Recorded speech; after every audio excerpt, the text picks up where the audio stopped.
Assalamualaikum warahmatullahi wabarakatuh. Salam sejahtera bagi kita semua. Perkenalkan, saya Taruni Suningsih MPD, dosen program studi pendidikan guru pendidikan anak usia dini, Fakultas Keguruan dan Ilmu Pendidikan Universitas Sriwijaya. Bidang kepakaran saya adalah pedagogi sosial anak usia dini dengan fokus pengajaran pada mata kuliah perkembangan sosial emosional anak usia dini. Pada video ini saya akan memaparkan pelaksanaan pembelajaran pada mata kuliah perkembangan sosial emosional anak usia dini dengan kode mata kuliah GDA 1210.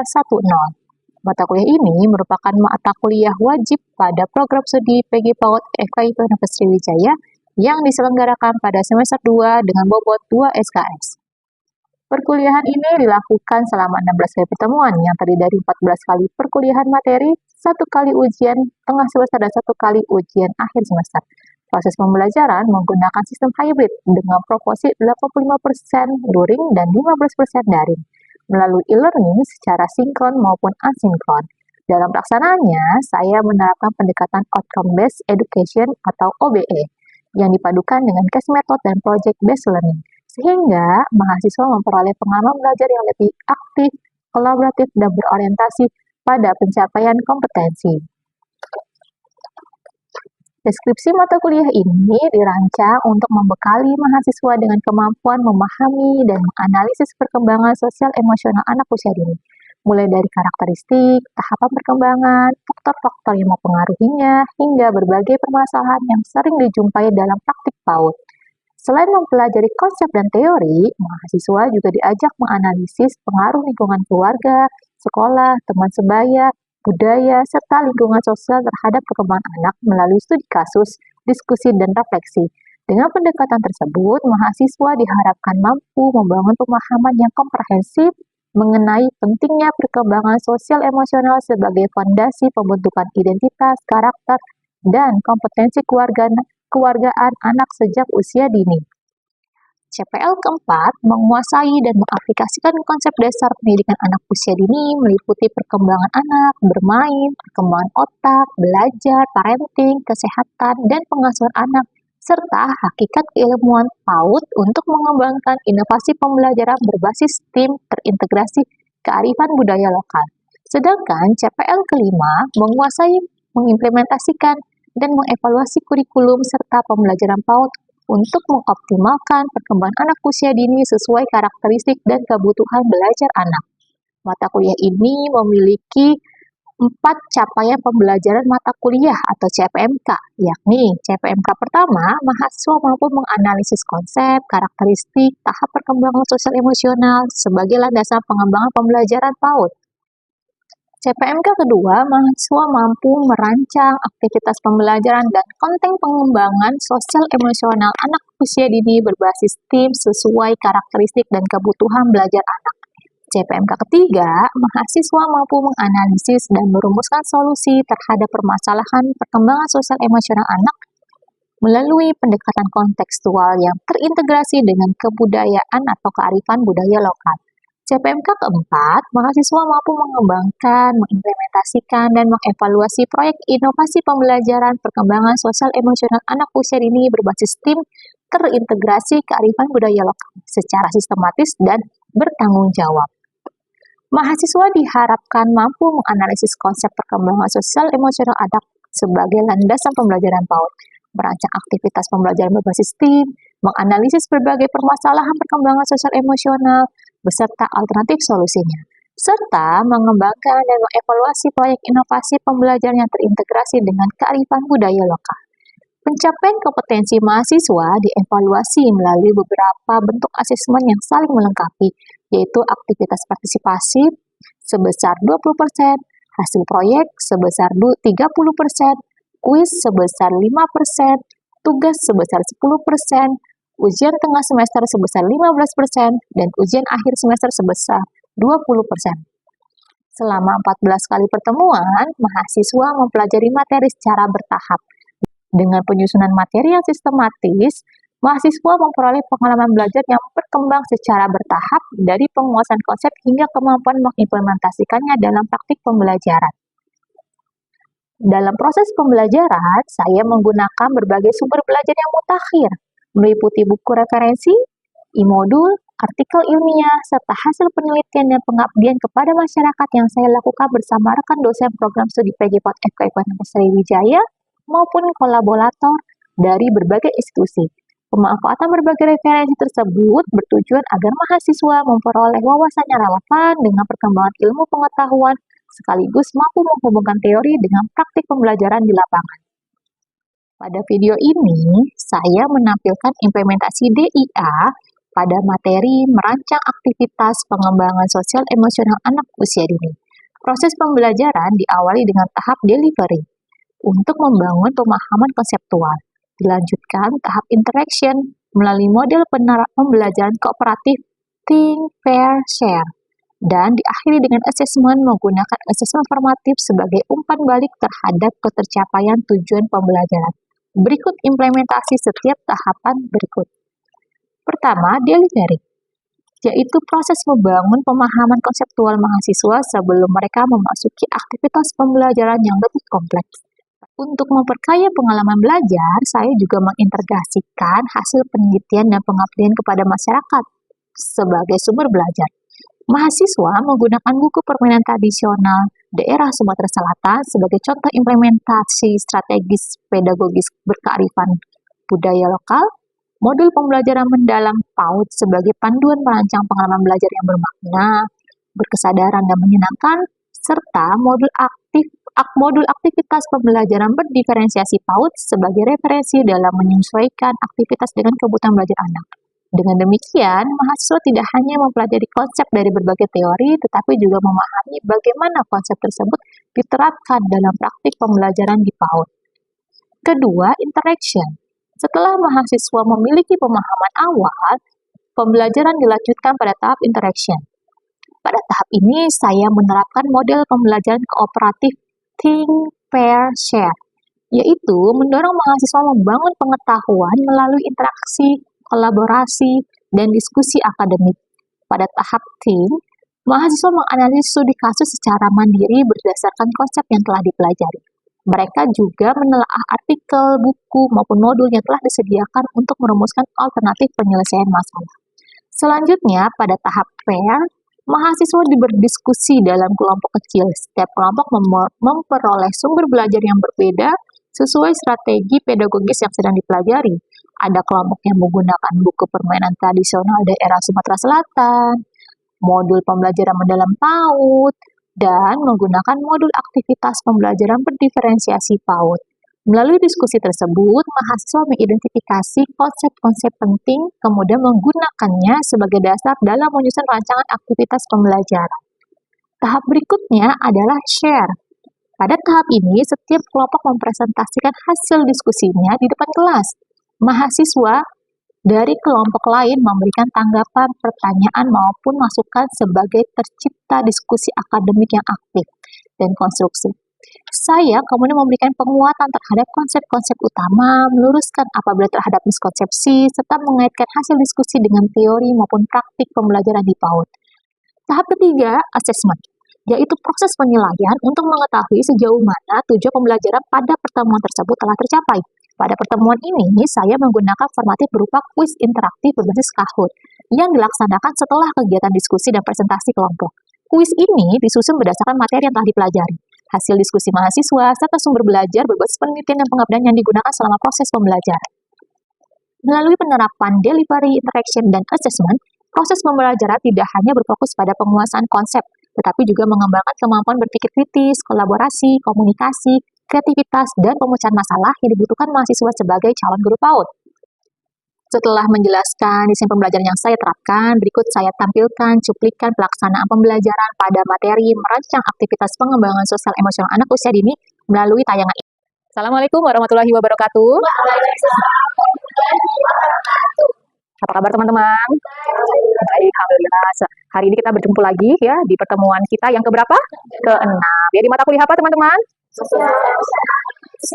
Oke, sebelumnya kita berdoa dulu yuk, berdoa menurut agama kita masing-masing, berdoa dimulai. Berdoa selesai. Baik teman-teman, sebelum kita lanjut ke materi, saya mau absen dulu ya. Oke, saya absen. Safwa, hadir Fitri, hadir Salwa, oke, Jaskia, Atia, Suci, Putri. Oh, Putri tidak hadir ya hari ini ya. Semoga Putri, kenapa Putri tidak hadir? Sakit? Sakit ya. Oke, semoga Putri lekas sembuh ya teman-teman sekalian sehingga bisa mengikuti perkuliahan kita kembali. Oke, baik teman-teman, ini adalah materi kita hari ini di mata kuliah sosial emosional anak usia dini, perkembangan sosial emosional anak usia dini di pertemuan ke-6. Oke, di pertemuan sebelumnya, di pertemuan 5, apa yang sudah kita pelajari? Yang sudah kita pelajari adalah strategi pengembangan sosial emosional anak usia dini. Nah, siapa yang tahu strategi apa saja yang sudah kita bahas di pertemuan sebelumnya? Untuk strateginya itu ada 3, Bu. Yang pertama itu berbasis budaya lokal, yang kedua pembelajaran mendalam, yang ketiga pembelajaran berdiferensiasi. Oke, benar. Jadi ada 3 strategi yang telah kita pelajari pada pertemuan minggu lalu ya, yaitu di pertemuan ke-5. Nah, yang selanjutnya, pertanyaan selanjutnya, apa itu strategi pedagogis berkearifan budaya lokal? Ada yang tahu? Saya tahu, Bu. Nah, baik. Jadi strategi berbasis kearifan lokal budaya itu memanfaatkan budaya, tradisi, dan permainan tradisional untuk mengenalkan budaya pada anak-anak Ibu. Nah, dan juga sekaligus untuk mengembangkan perkembangan sosial emosional anak begitu. Oke, baik, benar ya teman-teman sekalian. Jadi budaya itu bisa kita gunakan sebagai bahan pembelajaran bagi anak. Oke, bagus. Terima kasih Jaskia ya. Oke, selanjutnya, apa itu pembelajaran mendalam? Ada yang tahu? Oke, silahkan. Jadi pembelajaran deep learning itu Ibu berfokus kepada anak untuk secara anak itu belajar berkesadaran, menyenangkan, dan juga menyenangkan. Sehingga pembelajaran itu anak itu juga mudah mengingat dan juga memahami pembelajaran itu. Oke, terima kasih Suci atas jawabannya. Jadi ada 3 kategori ya, ada 3 ciri khas dari pembelajaran mendalam atau deep learning. Dia itu harus berkesadaran, bermakna, dan menyenangkan. Ada 3 itu. Baik, terima kasih ya Suci ya sudah menjawab. Selanjutnya yang terakhir, strategi pedagogis pembelajaran berdiferensiasi. Ada yang tahu? Oke. Pembelajaran berdiferensiasi itu adalah proses pendekatan pembelajaran yang menyesuaikan proses, kegiatan, dan pengalaman belajar dengan kebutuhan, minat dan kesiapan belajar setiap anak. Sehingga anak peserta didik itu dapat mencapai kesempatan yang sama untuk mencapai tujuan pembelajaran yang secara optimal. Oke, bagus ya. Bertepuk pos untuk Salwa. Oke, good. Alhamdulillah, berarti teman-teman sudah mereview ya materi yang pernah kita pelajari bersama di pertemuan ke-5. Oke, sudah siap, kita lanjut ke pertemuan hari ini. Oke, baik. Jadi hari ini itu kita akan naik 1 tingkat ya, level 1 tingkat yang lebih tinggi. Kan kita sudah belajar strategi pedagogisnya. Nah, kita menerapkan ya, menerjemahkan strategi pedagogis itu menjadi suatu aktivitas pembelajaran untuk mengembangkan sosial emosional anak usia dini. Oke, di slide selanjutnya, kenapa sih kok pertemuan ini penting? Ya, karena tadi ya teman-teman kita sudah melewati 1, 2 gitu ya, sudah memahami level ini, level memahami karakteristik anak, kemudian level memahami strategi. Nah, hari ini kita berada di posisi ini, teman-teman sekalian, yaitu merancang aktivitas pembelajaran pengembangan sosial emosional anak usia dini yang sesuai dengan kebutuhannya mereka, minatnya mereka, dan pengalaman belajarnya. Nanti rancangan pembelajaran inilah yang nantinya akan menjadi pedoman untuk melanjutkan ke materi selanjutnya, yaitu ya, materi di pertemuan 7, yaitu mendeteksi permasalahan anak, mengembangkan media dan sumber belajar, dan selanjutnya, gitu ya. Berarti materi kita hari ini itu penting ya untuk melanjutkan ke pertemuan-pertemuan selanjutnya, gitu ya teman-teman sekalian. Oke, kita lanjut lagi. Nah, kita nonton dulu yuk teman-teman sekalian ya. Oke, tadi kita sudah menyimak bersama-sama satu video klip ya teman-teman sekalian. Di situ tuh ada anak ya, ada anak yang main sendirian, ada anak yang main bersama-sama, ya nggak teman-teman sekalian? Nah, saya ingin tanya sama teman-teman, mengapa sih kok terdapat perbedaan perilaku sosial emosional yang berbeda yang ditunjukkan oleh anak-anak di dalam video klip tersebut? Siapa yang ingin menjawabnya? Oke, silahkan. Jadi pada video tersebut kan setiap anak memiliki perbedaan dalam sosial, emosional itu karena setiap anak itu memiliki pengalaman, lingkungan, pola pengasuhan dan juga karakter yang berbeda. Itu pada masyarakat mereka, lingkungan rumah maupun lingkungan sekolah. Jadi karakter mereka itu sangat berbeda tentunya. Itu juga mempengaruhi pada sosial emosional mereka. Oke, benar sekali Atia ya. Jadi memang kenapa berbeda? Karena mereka punya pengalaman sebelumnya mungkin yang berbeda, ya enggak ya? Kemudian lingkungan sekitarnya pun juga berbeda. Akhirnya dampaknya ke karakter mereka, perilaku yang ditunjukkan ketika bermain pun juga berbeda. Karena itu, menurut teorinya Brooke-Brunner, menyampaikan atau menyatakan di teori The Ecology of Human Development-nya, setiap perilaku anak dipengaruhi oleh pengalaman, lingkungan, dan interaksi sosial yang berbeda. Oleh karena itu, kita ya teman-teman sebagai calon pendidik PAUD ya teman-teman perlu memahami kebutuhan setiap anak sebelum merancang aktivitas pembelajaran. Jadi nggak mudah sebenarnya membuat aktivitas pembelajaran, nggak mudah gitu ya teman-teman sekalian. Kita harus mengetahui overview dari, ya itu tadi menurut Brooke-Brunner, pengalaman, lingkungan, dan interaksi sosial. Oke, di mata kuliah ini ya, capaian pembelajaran yang diharapkan nanti teman-teman akan mendapatkan atau memperoleh kompetensi mampu merancang aktivitas pengembangan sosial emosional anak usia dini. Nah, materi yang akan kita bahas hari ini ada 5, yaitu menganalisis kebutuhan anak terlebih dahulu, kemudian menentukan tujuan pembelajaran, merancang aktivitas pembelajaran, selanjutnya yang keempat menentukan atau memilih media dan asesmennya, dan menentukan indikator keberhasilan.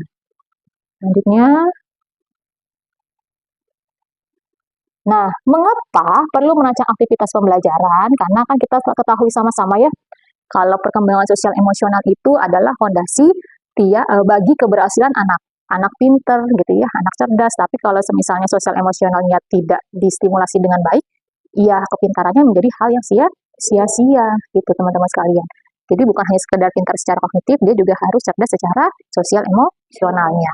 Nah, gimana dia berinteraksi dengan lingkungan, membangun hubungan positif, ini dia pintar tapi dia banyak musuhnya gitu ya, ya nggak bisa juga gitu, tidak bisa survive juga dalam lingkungannya, ya kan perlu adanya hubungannya positif gitu teman-teman sekalian. Mengelola emosi, misalnya dia suka berantem gitu ya, tantrum, nggak bisa mengontrol emosinya, nah itu juga bisa mempengaruhi bagaimana dia berinteraksi sosial dan menyelesaikan masalah. Oleh karena itu, nah guru itu bukan hanya sekedar nyampein materi ya, tapi dia juga harus menyusun aktivitas sesuai dengan pertimbangan kebutuhan perkembangan anak, tujuannya, bahkan hingga konteks budaya. Jadi sebegitu pentingnya lingkungan anak dalam menyusun aktivitas pembelajaran. Lanjut ya.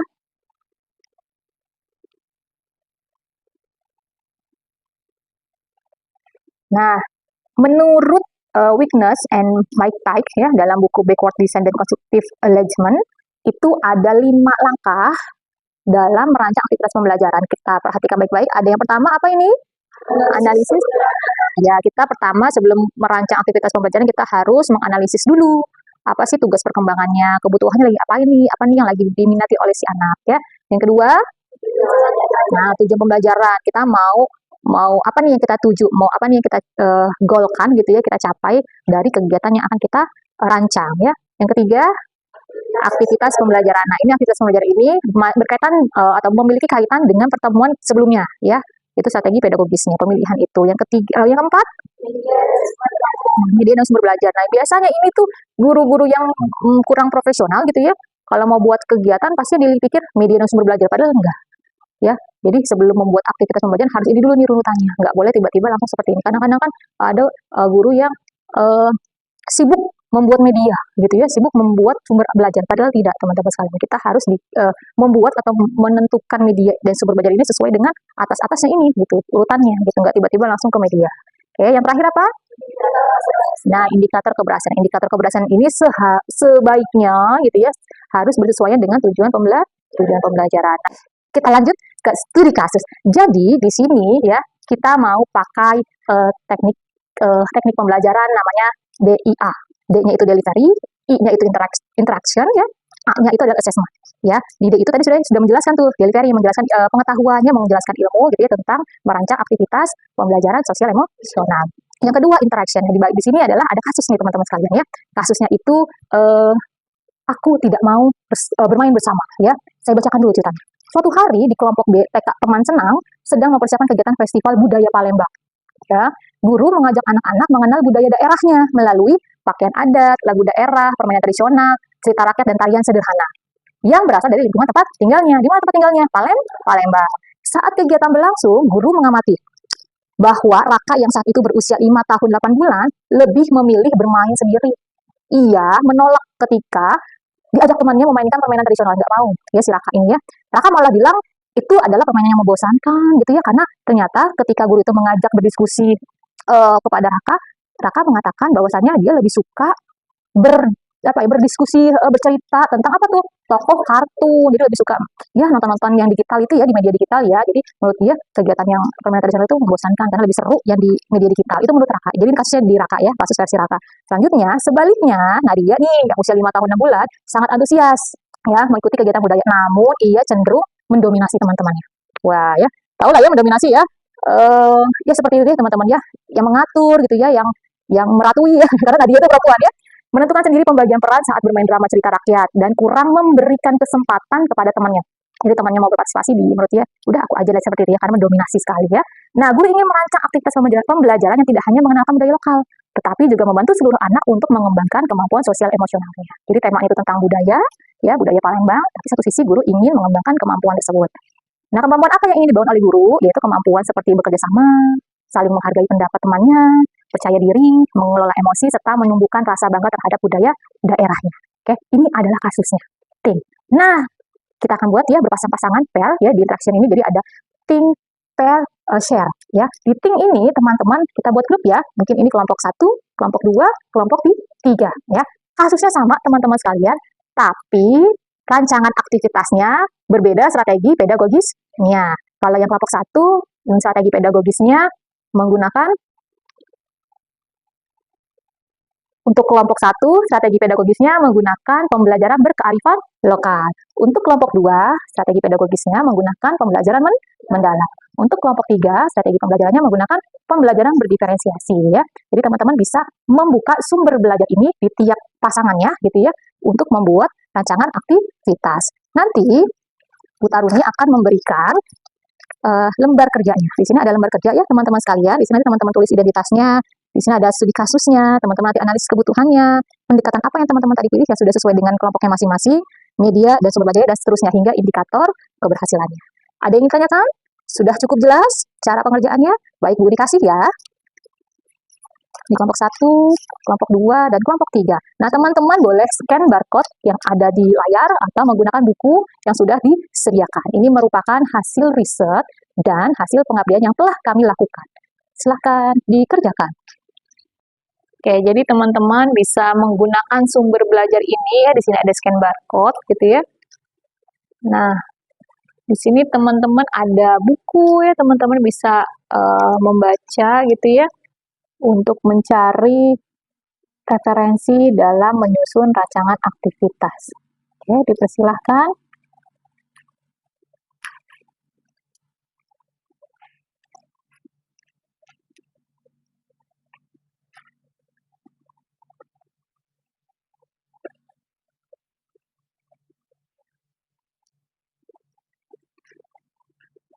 Untuk tujuan pembelajarannya, kami ingin anak mampu mengenal budaya lokal, bekerja sama dalam kelompok, menghargai perbedaan pendapat, dan menunjukkan rasa bangga terhadap budaya lokal.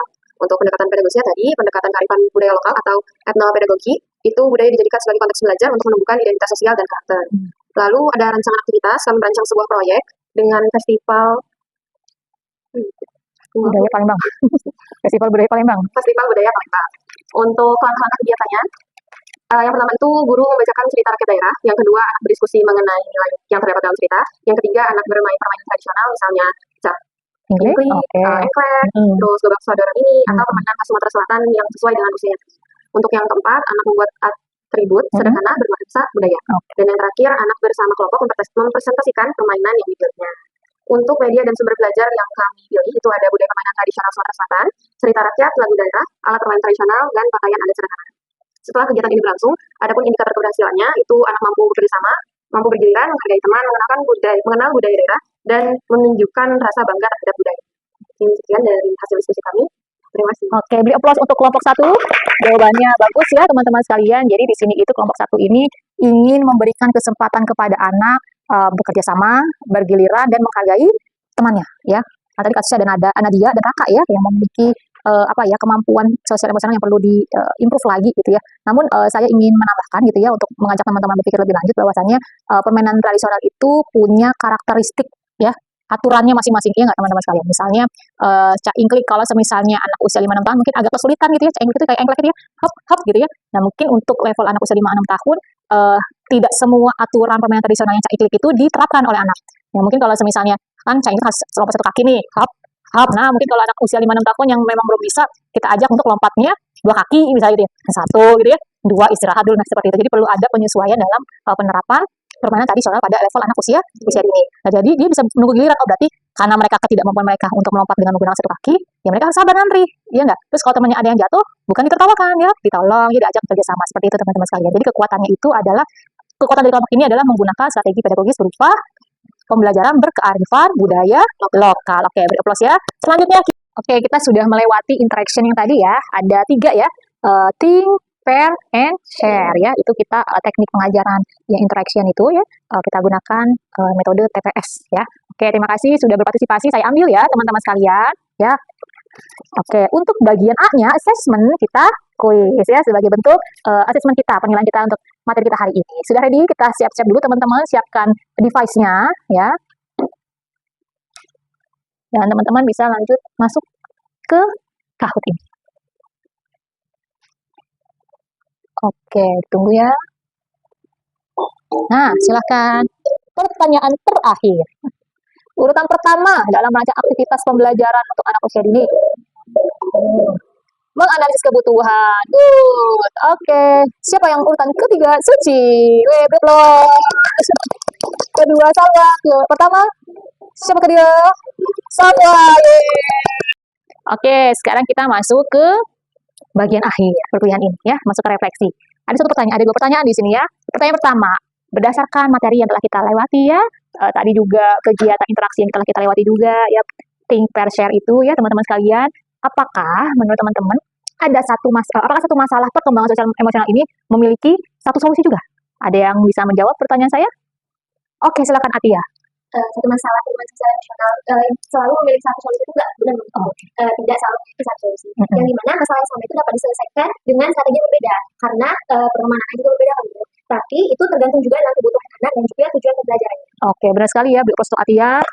Benar ya teman-teman, nggak ada satu solusi untuk menyelesaikan permasalahan dalam perkembangan sosial emosional. Makanya diperlukan nih aktivitas pembelajaran yang beragam, dengan strategi pedagogi yang beragam, media yang beragam, sumber belajar yang beragam. Seperti yang tadi teman-teman sudah lewati ya, menggunakan sumber belajar yang beragam, strategi juga belajar, padahal satu masalah atau satu kasus gitu ya teman-teman sekalian.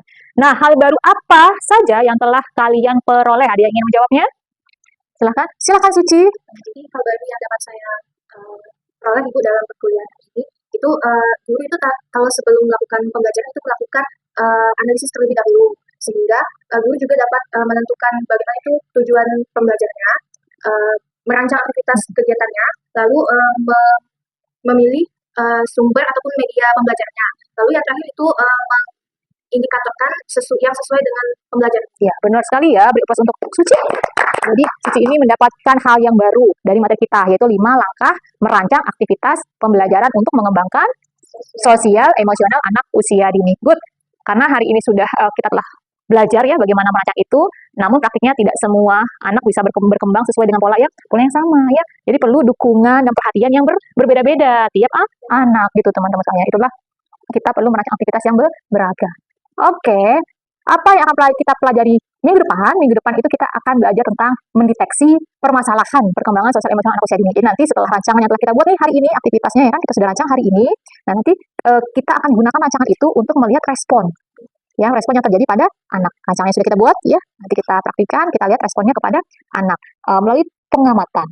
Apakah benar sosial emosional itu akan berlaku sesuai dengan harapan dan terdapat tanda-tanda yang memerlukan perhatian lebih lanjut. Jadi kalau misalnya rancangan yang telah kita lakukan itu ternyata belum terlaksana dengan baik, belum sesuai dengan harapan atau capaian yang telah kita susun gitu ya, kita rumuskan, nah berarti perlu adanya rancangan aktivitas lainnya supaya itu sesuai dengan harapan atau tujuan pembelajaran. Oke, ini ada daftar pusakanya. Terima kasih banyak teman-teman untuk kesediaannya mengikuti perkuliahan kita hari ini. Semoga manfaat ilmu ini bukan hanya untuk kita saja, tidak berakhir di kelas, tapi juga berakhir di masyarakat. Sebelumnya kita akhiri dengan berdoa menurut agama dan kepercayaan masing-masing. Berdoa dimulai.